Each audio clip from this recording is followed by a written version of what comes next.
You're listening to the StudioPTBO Podcast, where we talk all things marketing to help you build and grow your business online. Welcome to the latest episode. Welcome to the StudioPTBO Podcast. We are back, and we're back at it again with another guest today. We're going back to back. Neil Morden, how are you doing, my friend? Good, buddy. How are you? You're rocking the plaid now in this episode. I know. We switched it up. It's almost like you came over, like you handed me your plaid, and I decided to put on the plaid. You know, I figured my hope in this was that you were going to wear plaid as well, but you disappointed me, and I was in a chipper mood, and now I'm kind of disappointed. But we're all wearing backward hats, so clearly we need a barber. So, so Cody, when is the last time you and I saw each other in person? Like 2 months ago, probably. It's like I feel like I see your face every day, multiple times on Zoom calls and podcasts. I feel like I don't actually ever need to physically see you again.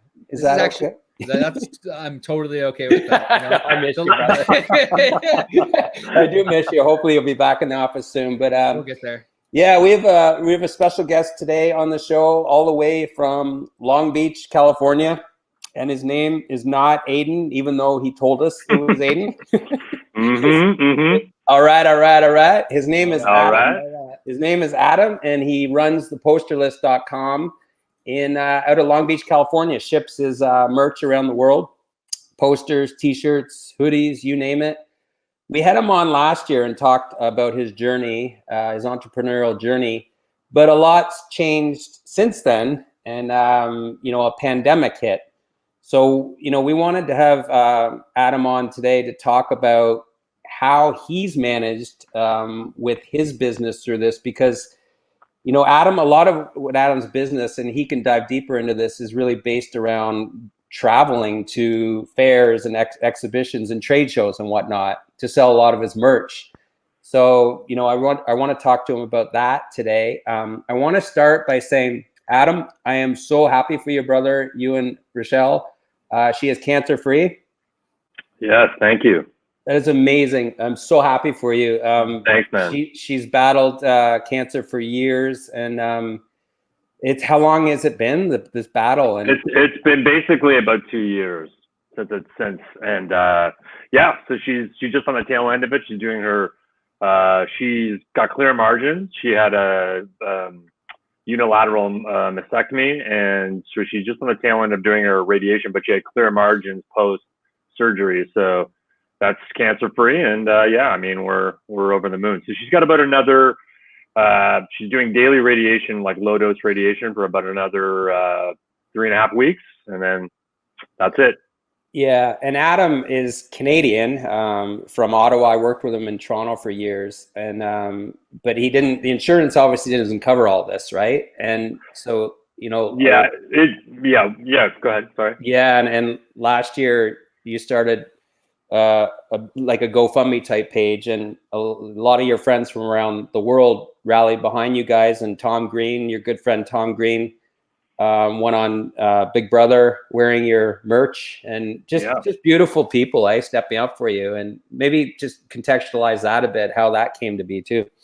Yeah, I mean the GoFundMe. I mean we put up a GoFundMe just because, again, I became an American citizen about 6 years ago, or almost 7 years ago, and so I was, I'm familiar with the the healthcare. We have insurance down here, but of course I'm used to the Canadian system. And there's high deductibles. And so we launched a GoFundMe. And, when you do these kind of things, like, you're not really certain what's going to happen, but we were just put our story out there. And, we were so thankful. Friends, people we didn't know, people who 9/10 of the people didn't even know Rochelle, which was really incredible. And it really, it made a huge difference. It certainly made a huge difference in terms of the treatment costs and everything, because cancer is so debilitating, not just the disease itself, but sort of the byproduct of all the things that it puts in your life. Your life just instantly becomes chaos. And, not to mention when you have an insurance, higher insurance costs, you really want to focus on treating the disease, not the financials of it. So to have that to sort of fall back on was incredible. It made all the difference.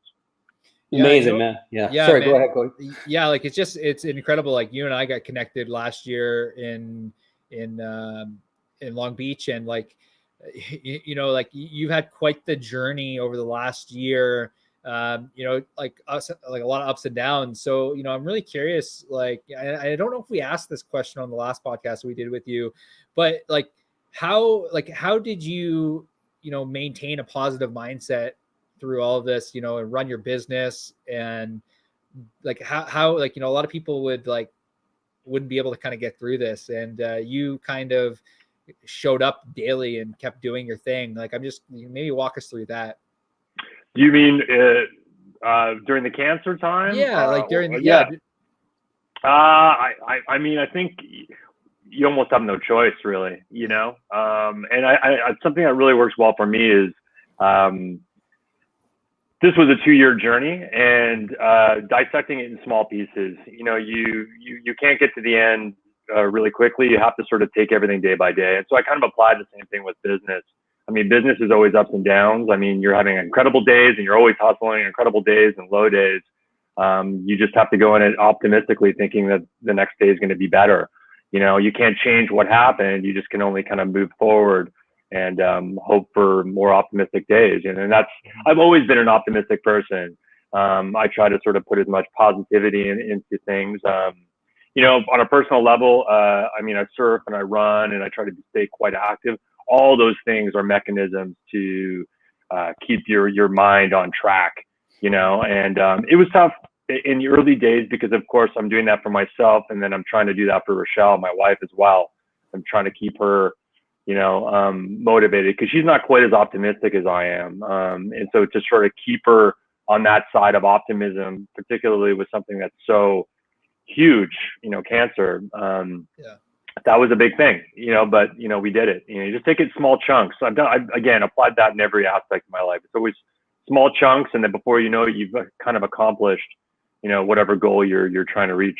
Yeah, and since I've known Adam, he has been really optimistic. Like, obviously, we have a lot of laughs. He's super funny, super self-deprecating. But like, he was my art director in Toronto back in the day, and I think you were way more optimistic than I was. I was going through, you know, I don't know, I have cynicism, angst phase that lasted probably too long, but thankfully I got out of it. But yeah, I think that really helps. Obviously, mindset, like we talk to every entrepreneur that we have on the show, counts for so much, Adam? And it just, you build up your resilience, tolerance factor, and you feel like you can almost withstand anything. And that being said, how, on top of you dealing with that and running a business, and it's already a roller coaster journey, and then a pandemic hits, like, how, like, what did you think was going to happen, and what has happened out of this with your business? Yeah, maybe you can, like, you know, if I can hop in here before you do, maybe you can kind of contextualize, you know, the Posterlist, in case somebody didn't watch the podcast with you in the past. Yeah, what it's about. And you were doing a lot of trade show type of things. So maybe you can just kind of contextualize that a little bit. Yeah, sure. So the Posterlist has been in California since, officially doing business in California since 2010. And essentially, so we sell posters and t-shirts, and through the last 10 years, strong wholesale business and internet business. And then we do craft fairs and festivals and music festivals, you know, direct, you know, person to person type sales. So as this approached, I did shows up until the end of February, and it was on the radar. But I mean, here in the United States, you know, when it kind of surfaced, you know, really low numbers. You know, we knew what was going on in China, but it's not that we didn't take it seriously, but, you know, I was around for SARS, you know, and Ebola, of course. And I kind of looked at it the same way. So I you know, it was on the radar, but I didn't think it was going to be, you know, it wasn't going to turn into anything that it turned into. So the end of February into the beginning of March, my last show I did was March 8th. And when I saw in San Francisco County that they were starting to close events with large gatherings about 4 or 5 days before, I knew that was going to happen here. I mean, it was just a matter of time. And so the last show was on a Sunday, I think March 8th. And by Wednesday, they stopped the shows. And then I think it was the following Thursday, our governor, Gavin Newsom, declared a stay-at-home order. So yeah, initially incredibly shocking. I mean, I saw it coming, but it's unprecedented. I don't even know how you really describe it. It's just sort of, okay, what now, you know? Yeah. And so, I mean, over the last, I guess 7 weeks, going into 8 weeks, it's definitely not the same feeling as when it first happened, because now it's like, okay, this is happening. And effectively, in terms of the show space, I'm pretty confident there won't be any shows in 2020, or any large gatherings. So we're just trying to figure it out. I'm certainly not as shocked as I was in March. It's become the new normal. And also something kind of similarly to the last, thing I was describing with cancer. The more you go through it, your ability to pivot or your resiliency, sort of, from past events or things you've gone through, or this adapting to this new normal, you just kind of figure it out. So Adam, what has this look like for you then, this pivot or transition or tweak? Walk us through that. So a lot of your revenue was generated by going around, I don't know what percentage, but what have you done to adjust, and how is it going? Well, the percentage was generally wholesale was probably about, I would say probably about 60%. I would say the last 40% were split between internet and shows. Okay, so wholesale is gone. We did have some POs, some purchase orders that we got paid for that were outstanding. Luckily, I honestly thought I was going to be eating that.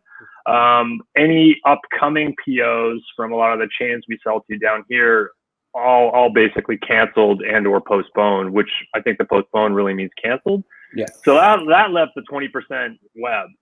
So that's it, so dove deeper into web, and that's all we've been doing, is just diving deeper, expanding with more time, approaching all the retargeting methods that we're doing and going deeper with that, that's the one thing about it, right? I mean, if there's one good thing from this, there certainly is an abundance of time, so you've got, I mean, we're never going to have this much time, I think, ever again, hopefully in our lifetime, so really you're forced to kind of go that route. So we're doing a ton of online stuff, picked up a lot of business that way, creating new creative constantly, particularly like in the Instagram kind of stories area, a lot of video and Instagram stories. Again, a lot of retargeting to our existing people, a lot of retargeting to add to cart people. We've got our email list that we're doing. We're doing as much as I can, basically. Doing masks, just started doing. I saw that, day drinking naps, masks. There's actually, so the day drinking naps is kind of the big one, but we sell a lot, obviously, in Long Beach. So there's a few Long Beach ones that are going to go out, and just pivoting, that's all you can do. Yeah. So maybe Jairus is our producer. Maybe you can throw up the poster list at the bottom so people can go to there and get, retargeted like the shit out of them. That would be always good. Yeah. Retargeting. So go to theposterlist.com and then you are going to get retargeted with stuff, with content. And so you buy a day drinking and naps t-shirt. So Thank you. No problem. We, we love to shed out. I love the fact that, you guys are going even harder online. We are big proponents of that. I'm really curious to know, Adam, when it comes to, advice you would have for entrepreneurs that, again, because events were such a big proponent and a big element specifically for your business, what advice would you have for entrepreneurs that are, maybe a little bit scared to pivot and a little bit scared to reposition their offer? What advice would you have for them? You don't really have much choice. I mean, pretty much. I mean, I think ultimately it's the landscape has just changed. I mean, in a weird way, again, I've always kind of wondered. I mean, when you're doing a show circuit, there's a huge amount. The best part is selling and meeting the people. The hardest part is you're loading your truck all the time, re-inventorying all the time. You're up at the crack of dawn, all that kind of stuff. The best part is meeting the people. I've always kind of wondered, and because web pre-pandemic has always been the last element in our business. I've always kind of thought, wow, if I could put more energy into web, maybe I can eliminate doing shows, And so now we're in a situation where this is like a real-time acid test for that. So, and it's been sort of paying off. And Yeah. So to give advice, I just think you really have no choice. I mean, I know a lot of people who are in the festival circuit that don't really have an online presence, and yeah, they're hurting. Definitely hurting. And I mean, I think this exemplifies more so than ever. I think you need to have multiple income streams. You can't be dependent on an independent income stream. Particularly, obviously now I have one income stream, but I think you have to set up that if something does happen, you're able to kind of bring in money essentially. Yeah, that's a good point. And you can't wait it out either. It's like, we see business owners are like, okay, this is gonna, we're gonna come out of this the next few months. It's gonna go completely back to normal. There's no guarantee of that. This could be years, right? This could be years of a new normal that people's buying habits, they'll never go back to the way they were shopping in a lot of ways. So, again, to your point, like you're basically fucked if you don't, right? If you don't make that pivot, if you're paralyzed by inaction and fear, then you really are dead. Because, for instance, in Los Angeles, I saw on CNN last night, it's in LA County, the stay-at-home order could go on till August. So, and that's even if another wave doesn't hit, right? So this is the new normal, right, Adam? This could be yours. Yeah, I mean, I think so. There's a couple of things with that August thing from Mayor Garcetti. So the public health officer in LA County made that announcement. Like right now, we're through phase 2, and we're going into phase hopefully 3 and 4. 4 being essentially more or less back to normal, still with masks, but stuff is opening up. So even though it's a stay-home order, like I mean, for example, even with the wholesale clients, we're starting to get wholesale stuff in because it's curbside pickup and some stores are opening up. But yeah, no, I mean, I'm resigned to the fact that it's going to be a long time. But it's a strange kind of like juxtaposition. There is this stay-home order, and like I'm kind of surfing daily, and there's protests and there's tons of people out. It's sort of this crazy thing is kind of going on, but at the same time, life is happening at the same time, albeit with masks. It's really strange, So when I heard the thing with the stay-at-home order from Garcetti, if that actually goes into effect until August, it didn't really faze me very much because we're in a deep stay-at-home order right now. I mean, we're not obviously confined to our house or anything like that. So I don't know, but yeah, it's gonna be a long time. So yeah, no, I'm not expecting any events for the rest of the year. Is this teaching you, Adam? If this works, like you're doing, pivoting harder online, could this become the new way of doing business, even if it does go back to the old way again? In 2021, like, can you see yourself? Sure. Yeah, like you're fine with that, not resigning yourself to that, but in fact, at some level, it's empowering you to realize you could be home more, just selling from the internet, right? Totally. I mean, the other thing that's kind of interesting too is for a lot of these shows you do, I mean, pretty much like the show circuit, you're working at least 2 shows a weekend, if not more. And so a lot of the times when you're booking out the cost for these shows, you're paying in advance, hundreds of dollars months in advance, and you don't see that return for sometimes like 3 or 4 or 5 months, depending on how far you're booking out the show, right? So one thing that's kind of interesting right now, because we're just doing online sales, we're spending money on the inventory for our online sales, but like when I look at my bank account, like we're doing fine, and we're not spending any money on booth fees, which for someone who's been doing shows for 10 years, it's kind of refreshing actually, like not to be spending thousands of bucks and like, like I got to pay $1,500 for a show that's not going to happen until September.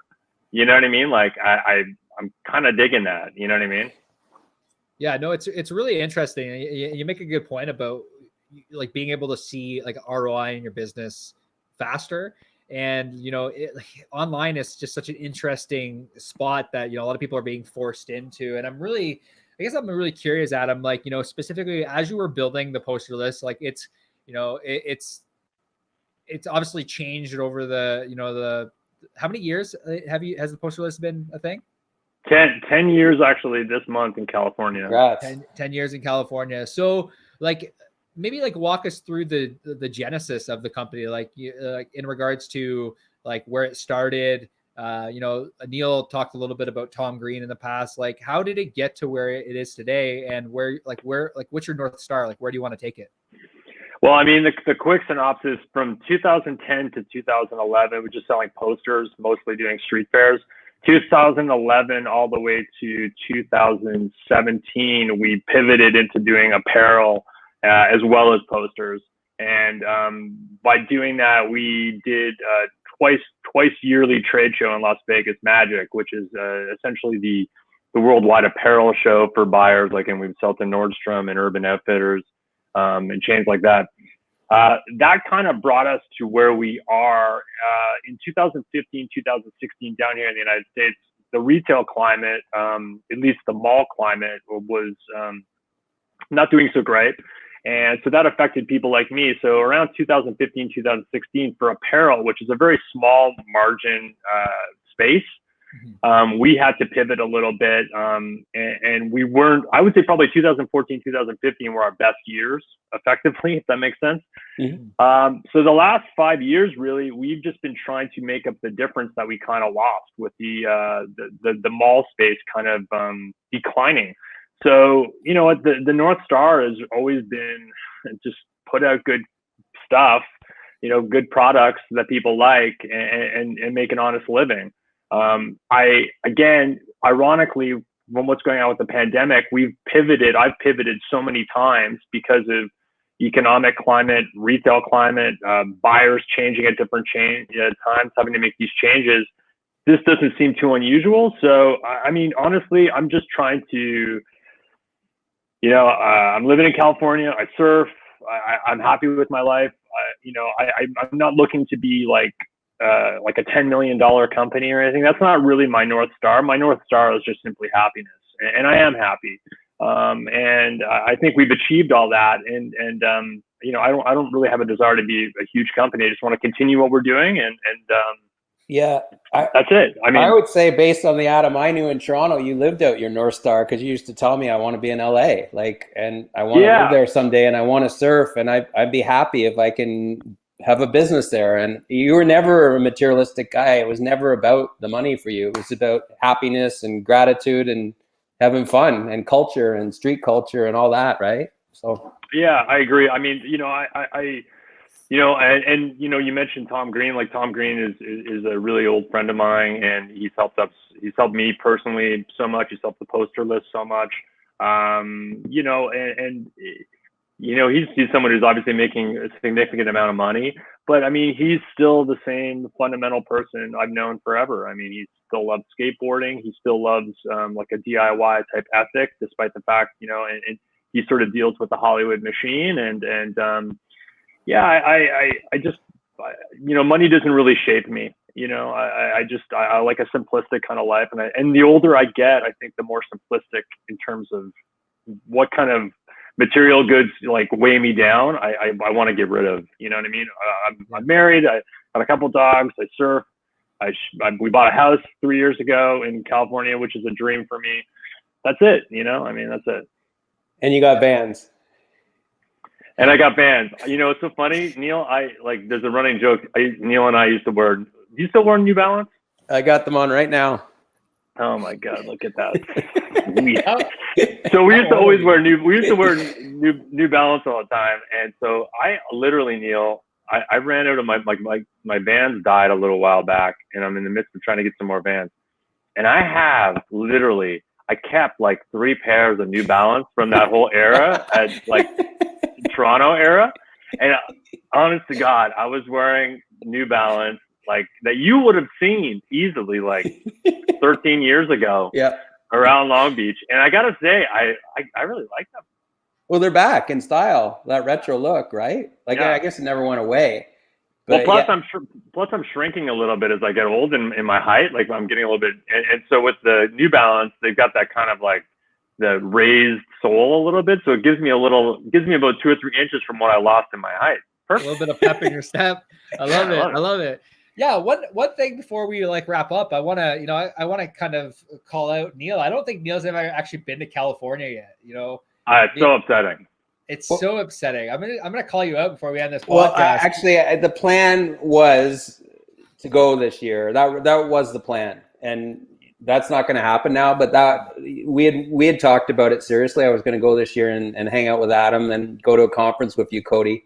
And it will happen. It will happen in we'll make it happen. 2021. Like I'm supposed to be in Nashville in September, and there's no way it's going to happen. Like I'm just waiting for the cancellation. I was supposed to be in LA in March, and obviously that didn't happen either. So I do have to ask you, Adam, because I know you're always thoughtful about social media, and I see that you're dabbling. You're going harder at TikTok, and I'm a huge proponent of TikTok. Like I'm going real hard at it now, because I know the organic reach is going to end one day. So I'm going all in now, and hit 4,000 followers earlier today. But what is your strategy with TikTok, Adam, if any? And what is your hopes with that platform? Well, I mean, I have a colleague who's had this similar amount of, he was an early adopter, and he's gotten quite a bit of growth on it. So my biggest thing is just to be consistent in posting. My biggest problem, I mean, I think Instagram has always been my go-to. I'm trying to be more consistent and develop content with TikTok on the daily. I want to do stuff. I'm so fine with making fun of myself and all those things. I don't see myself doing a lot of dancing, but I definitely want to put an approach on it, and really more importantly, rather than overthink it, I just want to post daily. That's basically what I'm trying to do, and just grow it that way. I mean, I've been really, I guess, a little bit negligent with posting on it, and that kind of shows. So I'm just going to do more of that. Yeah, and it does feel like you on it. When I like your TikTok game. It's authentic, and you're not a dancing type guy. Like you were more like Punch Buggy was not that vibe, right? So I think the authenticity is really important. You know what I mean? Like I mean, it feels weird to do something like that for me. Not because I'm afraid of making fun of myself or anything like that. It doesn't feel like me, if that makes sense. I totally understand that there. And I think that that's a key takeaway for any business owner that is looking to create content for their pages, is it has to be authentic to you. Like the reason that we do what we do, like in regards to our videos, in regards to like interviewing, is because it comes naturally. Like I have a very hard time on TikTok as a platform, because again, like all I do is take the content that we post on Instagram and I post it on TikTok, and I'm okay with that. And that's my strategy for now anyways, because of the fact that it's just true to who you are. And I think that's a massive key takeaway for any business owner, any entrepreneur listening to this, is like, just be true to who you are, speak your truth, like stay in your lane. And yeah, I think it's a key takeaway. Can I ask you one thing in regards to Canada? Is Canada or is the government doing any kind of stimulus as it relates to small business? You want me to answer that, or you want to answer that? Yeah, they are. Yeah. Trudeau's been amazing. Like, good. My parents, of course, Neil, are both in Canada. Yeah, and I know, and I'm familiar what's going on with, what the residents are getting in terms of stimulus. But I didn't know anything about what was going on from a business end. So that's good. I think they've been. I would give them a 9 out of 10, Adam. A lot of people are like, "Oh, why aren't you doing this or that?" Well, no one knew a pandemic was coming. No one knew there was going to be a depression, and this all happened in weeks. So for them to do what they're doing in real time, of course there's hiccups, and not everything's perfect. There is no blueprint for this. So, but yes, all in all, I think there's some good, one of our clients, Bob Govro, is posting a lot of stuff, like a lot of information about Canadian stimulus, and there's different government loans that essentially are like 25% are forgivable. There's so many different there's a lot of availability out there. Obviously you need to keep your, based on what Bob was saying to us, he was on our show a little while ago, your financial numbers have to be up to date. So there's some things that you have to do on the back end in order to apply for a lot of the stimulus that the government's giving. But I would say that they're doing a pretty good job, in regards to rolling things out and then giving information. But again, like Neil said, no one saw this coming. So it's been really interesting. I feel like, and like maybe you can tell us specifically with the US, like what's happening there, because I feel like we're hearing stuff and then they're announcing things, and then we're trying to figure out on the back end how to apply for the stuff. So maybe you take us through what's happening kind of in the US, like what's happening for small business there. Well, I received, the CARES Pandemic Act passed like at the end of March. And that, one part of the CARES Pandemic Act was just for the residents in the United States to get, each household gets $1,200, or each person gets $1,200, household gets $2,400, $500 per dependent. From the business aspect of it, so the Small Business Association, they offered, it was an emergency grant, an EIDL grant, which originally started, it was going to be $10,000 per business. Like you would automatically get $10,000, but because of the amount of people that applied for it so quickly, that got reduced to $1,000 per employee. So I got $2,000. I actually just got it May 1st. I applied for it on April 5th. That's not bad. No, that's not too bad. Yeah. And then, but part of the EIDL thing is there's another thing called the Payroll Protection Program, which is basically sort of similar to what they're doing in Canada. It's they exhausted the funds and then they reappropriated new funds. It's crazy, like $350 billion or whatever it was. And so basically what it is it's depending on the size of your business, you can get a loan, which 75% of it, if you dedicate to payroll, and then 25% of it, if you dedicate to overhead, then, the structure of the loan can be forgivable. And then if not, it's, I think you're basically paying like 1% over like 30 years or 3.75% or something. Yeah. So it's crazy. I mean, there's been a lot of stories down here, of course, where a lot of small businesses, a lot of large businesses have been receiving, funding, and a lot of small businesses haven't. There's certainly going to be a lot of collateral damage down here, because in terms of the reopening, I mean, of course, it's starting to happen now. I mean, you can get restaurants, even with social distancing, they're still operating on 100% overhead, and their clientele is coming in at like 20%. You know what I mean? Yeah. Like the hard costs are just still there. And there's a psychology behind it too. People just will not want to go back to restaurants for a while, right? Because they don't want to risk it. So, man, it's tricky. But dude, I am like Cody and I are so happy for you that you managed to withstand everything you have in your life, and we're so happy, most of all, for your health and Rochelle's health. Yeah, that's it's truly a blessing. And like you said, like if you guys can withstand that, the emotional toll that's put on you as a couple, and on your business, and you can beat anything, man. So I love your attitude. Thanks, dude. I appreciate that. Yeah, Adam. Yeah, great to chat with you once again. And, thanks for your time more than anything. I'm really excited to see everything that you're doing and all you're accomplishing with the Posterlist. So go to theposterlist.com, order some shirts, order some posters, make sure that you go there. And if you are a business owner, an entrepreneur that is looking to grow your business in the online space, love to have you inside the StudioPTBO Marketing Hacks group. We're actually live inside of the StudioPTBO Marketing Hacks. And we go live every Tuesday at 11 a.m. Eastern Standard to essentially just give free contextualized business advice and marketing advice on how you can essentially take your business, reposition in the online space. Thank you, Adam, once again for being on the podcast again, second time. Thank you, man. Thank you so much. Make it a third time eventually. And Neil, hope you're doing well. You're holding up the fort at the studio, and thank you for tuning in to Studio PTBO Podcast. We will see you soon.